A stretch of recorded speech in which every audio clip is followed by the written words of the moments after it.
بسم اللہ الرحمن الرحیم. ویلکم بیک ناظرین. رمضان ہمارے ایمان زہری کی اسپیشل ٹرانسمیشن میں آپ کو خوش آمدید کہتے ہیں. آج ہم اپنے مرحوم امجد صابری کو اور ان کے ورثہ کو، اور ہم سب ان کے ورثہ میں ہی شامل ہیں، ورثہ دے رہے ہیں. جناب آپ بھی اس ورثے میں شامل ہوئیے. جانے سے پہلے میں نے کہا تھا سورہ فاتحہ ہم ان کے لیے پڑھیں، جو کہ ہم نے پڑھ لی، یقیناً آپ نے بھی پڑھی ہوگی. اور جن لوگوں نے جہاں جہاں ان کے لیے جو بھی پڑھا ہے، مولا اس کو قبول کرے. اور ہم صرف اب ان کو یہی دے سکتے ہیں اور اپنی محبتوں میں ان کو یاد کر سکتے ہیں، کیونکہ وہ ہمیشہ زندہ ہیں اور وہ ہمیشہ ہمارے اندر زندہ ہی رہیں گے. بس آخری نوٹس پہ میں چاہوں گی کہ محسن بھائی آپ اور علامہ صاحب.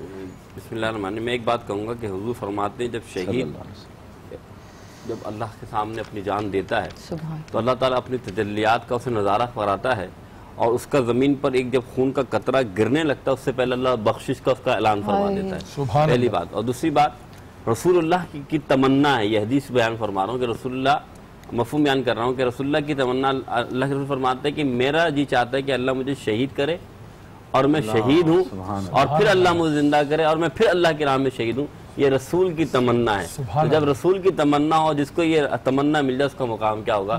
اللہ تعالیٰ امجد بھائی کی قبر کو منور فرمائے اور ان کے گھر والوں کو صبر جمیل عطا فرمائے. میں یہاں ضرور ایک بات کہوں گا کہ امام جعفر صادق سے ایک شخص نے پوچھا کہ جب کوئی شہید ہوتا ہے اللہ کی راہ میں تو اسے کیا انعام ملتا ہے، تو امام نے فرمایا کہ سب سے پہلا انعام ملتا ہے کہ جیسے ہی وقت شہادت آتا ہے تو ہمارے جد رسول خدا اس کو لینے کے لیے آتے ہیں. تو امجد صابری شہید کو بھی ہمارے سرکار آقا کائنات ضرور لینے آئے ہیں.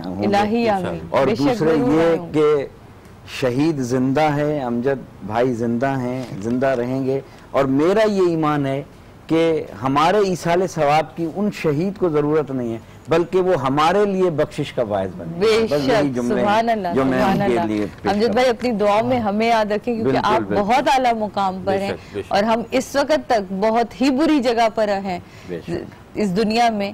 بس اللہ میاں ہمیں ہمارے گناہوں سے دور رکھے اور ہم بھی آپ کی طرح اس مقام تک پہنچ سکیں. بالکل. اور اب ہمارے وہ دعاؤں کا سلسلہ. سب سے پہلے تو امجد بھائی کے لیے دعا کریں کہ اللہ تعالیٰ ان کو کروٹ جنت نصیب کرے.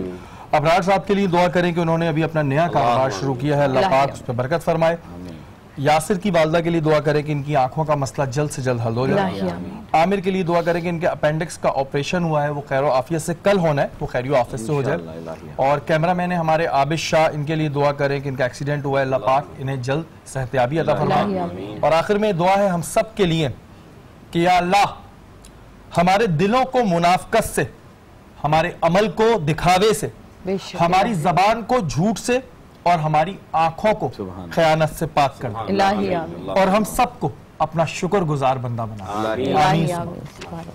سبحان اللہ. اسی کے ساتھ ہم اجازت دیجیے، آپ لوگوں سے ملاقات ہوگی کل بہت ہی ایک وسیع گفتگو ہوگی یقیناً، کیونکہ جنگ بدر ایک ایسا ٹاپک ہے کہ جب اس پہ بات شروع ہوتی ہے تو بات ختم نہیں ہو پاتی. لیکن ہم کوشش کریں گے اپنے محدود سی اس ٹرانسمیشن میں اس ٹاپک کو سمیٹنے کی.